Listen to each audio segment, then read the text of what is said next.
C'est un plaisir de vous retrouver dans le cadre de cette grande édition du journal sur la FM Télévision. Mesdames, Messieurs, bonsoir et bienvenue. Le secrétaire d'État américain est arrivé à Kinshasa ce mardi. Anthony Blinken est à la tête d'une forte délégation qu'il conduit dans le cadre d'une tournée qu'il a entamée dans le continent africain.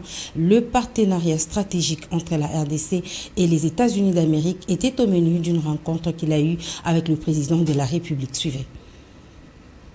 Anthony Blinken, secrétaire d'État américain, a conduit une forte délégation des diplomates américains en République démocratique du Congo. Aussitôt venu, il a été reçu au pied de l'avion par le ministre des Affaires étrangères, Christophe Lutundula. Son cortège a été conduit à la cité de l'Union africaine où un tête-à-tête a eu lieu avec le président de la République, Félix-Antoine Tshisekedi. Les deux personnalités ont abordé les questions liées à un plan stratégique de collaboration entre la République démocratique du Congo et les USA, puis s'en est suivi une réunion bilatérale élargie. Du côté congolais, le président de la République a été entouré du vice-premier ministre et ministre des Affaires étrangères Christophe Lutundula, de la ministre de l'Environnement Eve Bazaïba, du ministre des Finances Nicolas Kazadi, du ministre de la Défense Gilbert Kabanda, ainsi que son collègue des médias Patrick Mouyaya. Du côté américain, on a noté la présence du sous-secrétaire d'État chargé de croissance économique, énergie et environnement José Fernandez, du secrétaire d'État adjoint chargé des affaires africaines ainsi que du directeur principal du Conseil national de sécurité pour l'Afrique. Après ces échanges, le secrétaire d'État américain a tenu conjointement une conférence de presse avec le ministre congolais des Affaires étrangères. Toujours au chapitre de la diplomatie, sachez que les États-Unis d'Amérique est déterminé à ressouder davantage ses relations avec les pays africains. C'est dans ce cadre que le chef de la diplomatie américaine a débuté sa tournée en Afrique du Sud. Suivez Monica Makaba. Alors que ces discussions étaient organisées régulièrement par le passé, ils ont cessé d'exister sous la présidence de Donald Trump, peu intéressé par les relations avec l'Afrique. Il semble donc que l'administration Biden souhaite repartir du bon pied avec l'un de ses alliés sur le continent. Mais les deux nations ne sont pas toujours à l'unisson sur le plan diplomatique, notamment sur le front de la guerre en Ukraine, dont il sera question. La nation arc-en-ciel qui fait partie des BRICS s'est toujours refusée à condamner la Russie, préférant une position neutre. Il devrait également être question d'échanges économiques alors que les États-Unis sont le troisième partenaire commercial de l'Afrique du Sud, derrière la Chine et l'Allemagne et l'une des principales sources de touristes internationaux pour le pays. C'est aussi à l'occasion de ce dialogue qu'Anthony Blinken devrait présenter la nouvelle stratégie pour l'Afrique des États-Unis qui vise à renforcer l'influence de Washington face aux puissances rivales sans faire des pays du continent des pions sur l'échiquier politique. Anthony Blinken poursuivra ensuite sa visite en RDC en milieu de semaine où il devrait évoquer les problèmes d'insécurité à l'est du pays. Des problématiques qui devraient continuer à le suivre jusqu'à la fin de sa tournée puisqu'elle s'achèvera au Rwanda où il sera aussi question de sort de Paul Rusesabagina, le héros du film Hôtel Rwanda. Dans ces deux pays, les discussions devraient également porter aussi sur la lutte contre le réchauffement climatique, sur l'insécurité alimentaire et les pandémies. Autre point des murs de l'actualité ce mardi, c'est le dossier Jean-Marc Kabound, le président de l'Alliance pour les changements et le nouveau locataire de la prison centrale de Makala. L'opposant de Félix Tshisekedi a fait l'objet d'un mandat d'arrêt provisoire à l'issue de la deuxième journée d'audition au parquet général près la Cour de cassation qu'il entendait pour outrage envers le chef de l'État. Les explications, c'est avec Patrick Ngou.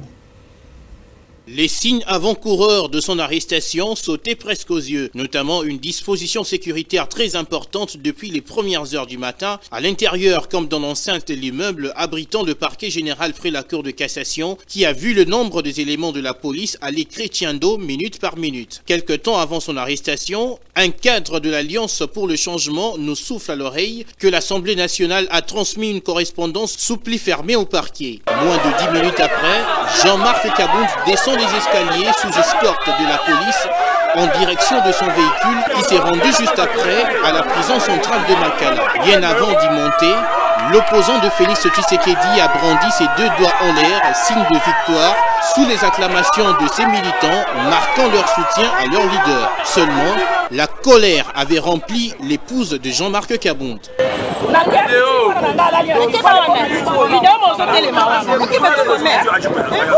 Certains militants étaient aussi plus que montés.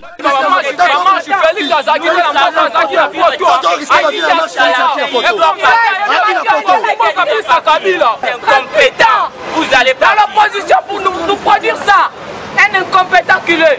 Cet épisode intervient après que l'ancien président ad intérim de l'UDPS Tshisekedi puisse boycotter les 2 invitations du speaker de l'Assemblée nationale qui voulait l'entendre avant d'autoriser ou non la levée de ses immunités parlementaires. Jean-Marc Kabound, rappelle-t-on, est poursuivi pour outrage envers le chef de l'État.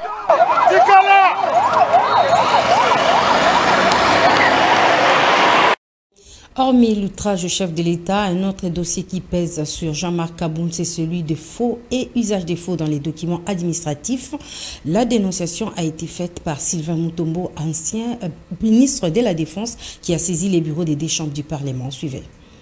Nous avons tenu un point de presse pour dénoncer le comportement de fausseurs, de fossoyeurs, de délinquance, d'État, d'immoralité politique dans le chef de M. Jean-Marc Kabound, ancien vice-président de l'Assemblée nationale, pour que le président Mbosso ainsi que tous les députés de notre institution puissent connaître davantage la personne.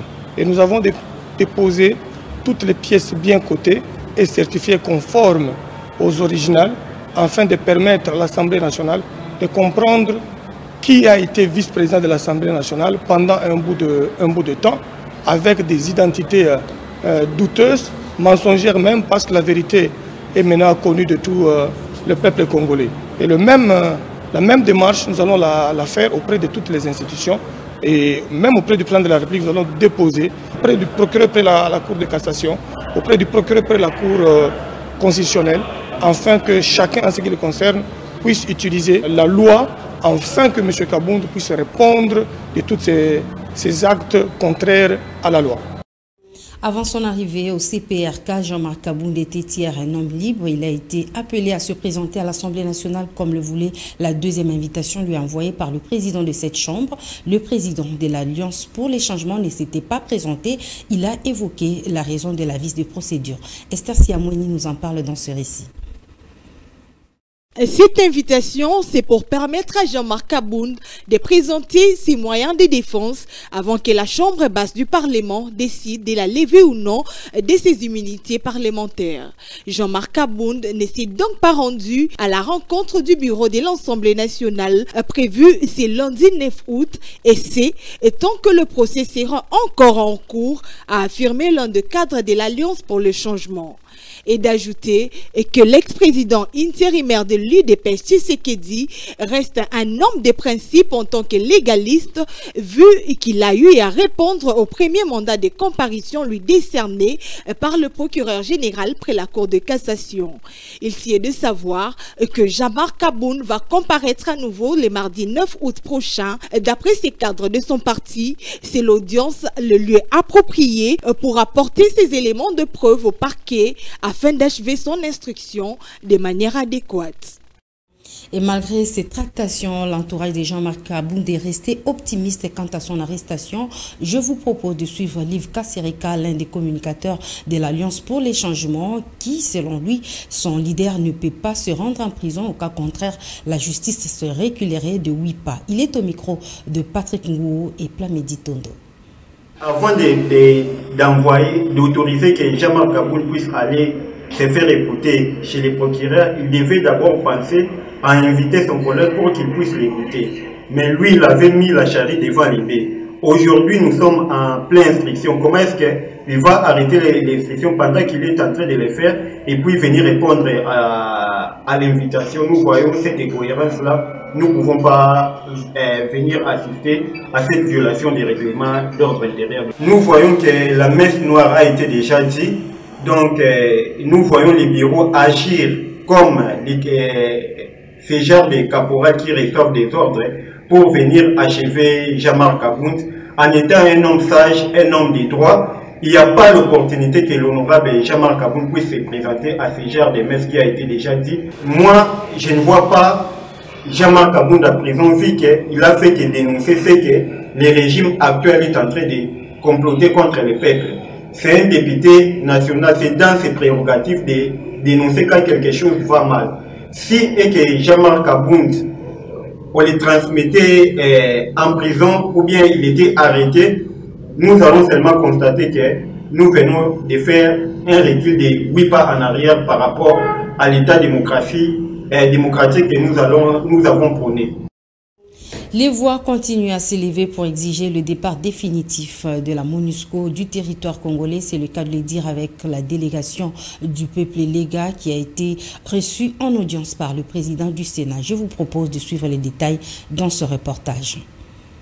Ces notables légats réunis au sein de la structure lousse du peuple Lega ne jurent que sur le départ définitif de la MONUSCO du territoire congolais. Voilà qui justifie leur présence au bureau du président du Sénat Modeste Bahati Lukwebo pour exprimer leur indignation face à la recrudescence de l'insécurité dans l'est du pays et ce malgré la présence de la MONUSCO. Conduite par son président général, l'honorable Charlie Wenga, cette délégation du peuple Lega a dénoncé les actes de violence dont les populations du Kivu sont victimes.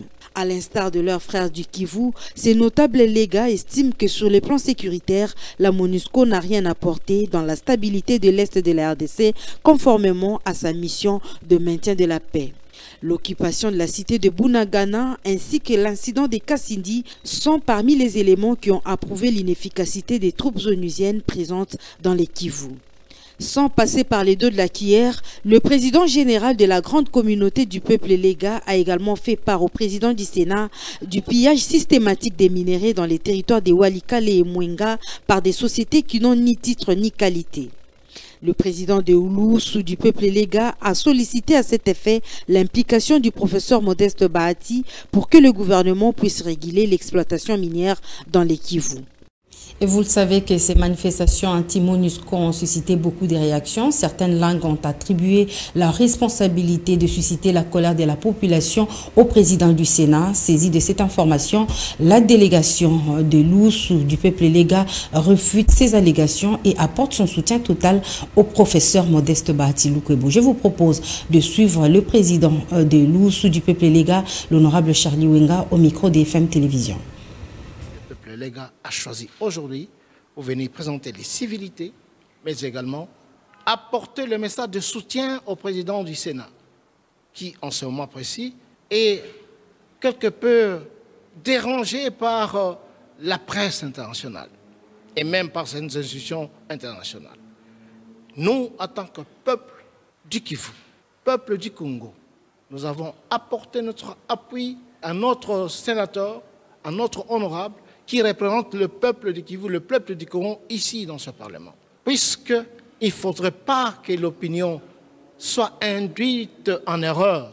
Il ne faut pas chercher les boucs émissaires, les causes pour lesquelles le peuple congolais s'est soulevé, s'est élevé contre la présence de la MONUSCO. Ici est connue, et la MONUSCO est connue. Ça fait plus de 20 ans que la MONUSCO est au Congo. Quel est le bilan? Ce n'est pas ça que dit les principes internationaux. C'est une violation des libertés du peuple congolais. C'est pourquoi le peuple s'est soulevé et a exprimé son ras-le-bol pour la présence de la MONUSCO au Congo. C'est une opinion de tout le peuple congolais, qu'il soit de l'Est, du Nord et du Sud. Ce journal est complètement refermé. Mesdames, Messieurs, merci de nous avoir suivis. Restez branchés sur FM Télévision. Elle est à votre portée.